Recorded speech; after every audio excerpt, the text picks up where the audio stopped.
कभी कभी कुछ खबरें ऐसे होती हैं जिन्हें सुनकर यकीन करना मुश्किल हो जाता है कि क्या कोई इंसान इतना गिर सकता है। क्या सिर्फ 5 लाख रुपए के कर्ज से बचने के लिए कोई शख्स किसी बेगुनाह की जान ले सकता है, और क्या कोई अपनी ही मौत का एक ऐसा नाटक रच सकता है कि 9 महीने तक पुलिस और पूरा सिस्टम उसे मरा हुआ मान ले। महाराष्ट्र के गोंदिया से सामने आया ये मामला किसी थ्रिलर फिल्म से कम नहीं लग रहा है, जहां एक शातिर आरोपी ने एक ऐसा खौफनाक खेल खेला कि पहले एक हत्या की, फिर पहचान छिपाई और फिर खुद को मृत साबित करके पूरी दुनिया से गायब हो गया। लेकिन कहते हैं ना, सच चाहे कितना भी छिपा लो एक दिन सामने आ ही जाता है।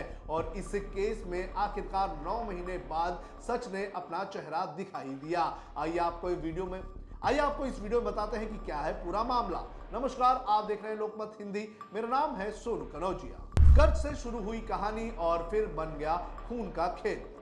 ये पूरा मामला महाराष्ट्र के गोंदिया जिले के देवरी तहसील के डोंगर गांव का है, जहां 28 साल के अंतिम ओम प्रकाश खटोले ने पोल्ट्री फार्म के लिए देवरी अर्बन बैंक से करीब 5 लाख रुपए का लोन लिया था।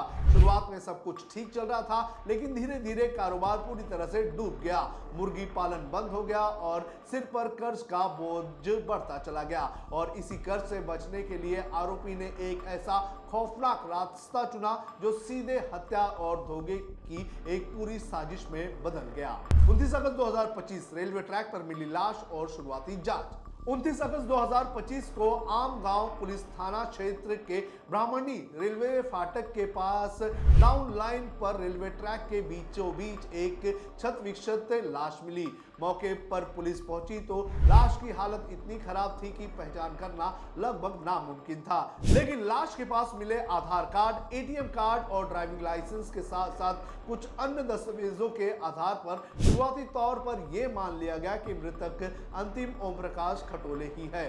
पास में एक बाइक भी बरामद हुई और पूरे मामले को शुरुआती जांच में एक्सीडेंटल डेथ यानी कि ट्रेन हादसा मान लिया गया। लेकिन यहीं से कहानी में पहला बड़ा शक छुपा हुआ था, जो आगे चलकर पूरे केस को पलटने वाला था।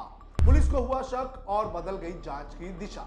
जैसे जैसे इस मामले की जांच आगे बढ़ी, पुलिस को कुछ चीजें अजीब लगने लगी। लाश की उम्र, शरीर की बनावट और घटनास्थल की परिस्थितियां आरोपी के प्रोफाइल से पूरी तरह से मेल नहीं खा रही थी। इसी बीच एक बड़ा ट्विस्ट आया जब डोंगर गांव के ही रहने वाले रमेश श्री कृष्ण सराटे पुलिस के पास पहुंचे। उन्होंने बताया कि उनका भाई चंद्र कुमार सराटे 28 अगस्त से लापता है और आखिरी बार उससे अंतिम खटोले के साथ उसकी बाइक पर जाते हुए देखा गया था। यहीं से पुलिस का शक गहरा गया और उन्हें लगा कि यह एक्सीडेंटल डेथ नहीं है, बल्कि कुछ और ही खतरनाक खेल हो सकता है।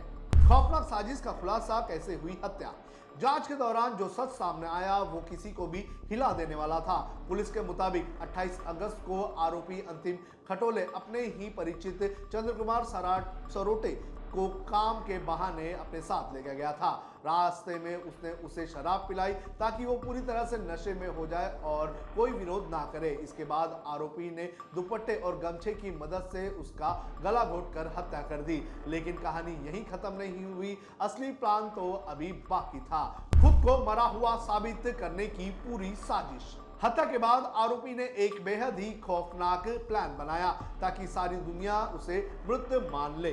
उसने मृतक चंद्र कुमार को अपने कपड़े पहना दिए और उसकी जेब में अपना आधार कार्ड, एटीएम कार्ड और पहचान पत्र से जुड़े सभी दस्तावेज रख दिए। इसके बाद शव को रेलवे ट्रैक पर रख दिया ताकि ट्रेन गुजरने पर चेहरा पूरी तरह से कुचल जाए और पहचान नामुमकिन हो जाए। इतना ही नहीं, आरोपी ने अपने मोटरसाइकिल भी पास में खड़ी कर दी ताकि मामला पूरी तरह से एक्सीडेंट जैसा लगे।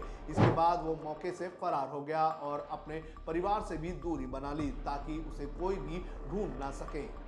9 महीने बाद कैसे टूटा पूरा खेल, ये भी आपको बता देते हैं। कहते हैं कि अपराध कितना भी शातिर क्यों ना हो, कोई ना कोई सुराग छोड़ ही देता है। नागपुर के एक कंस्ट्रक्शन साइट पर काम कर रहे आरोपी को गांव के ही एक व्यक्ति ने पहचान लिया और तुरंत पुलिस को सूचना दी। इसके बाद आम गांव पुलिस ने जाल बिछाया और नागपुर से अंतिम ओम प्रकाश खटोले को गिरफ्तार कर लिया।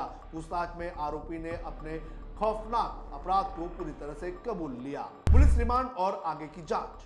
फिलहाल आरोपी को कोर्ट में पेश किया गया, जहां कोर्ट ने उसे 18 मई तक पुलिस रिमांड में भेज दिया है। पुलिस अब इस मामले की जांच कर रही है कि क्या इस पूरी साजिश में कोई और भी शामिल तो नहीं था या अकेले ही इस शख्स ने इस पूरी घटना को अंजाम दिया।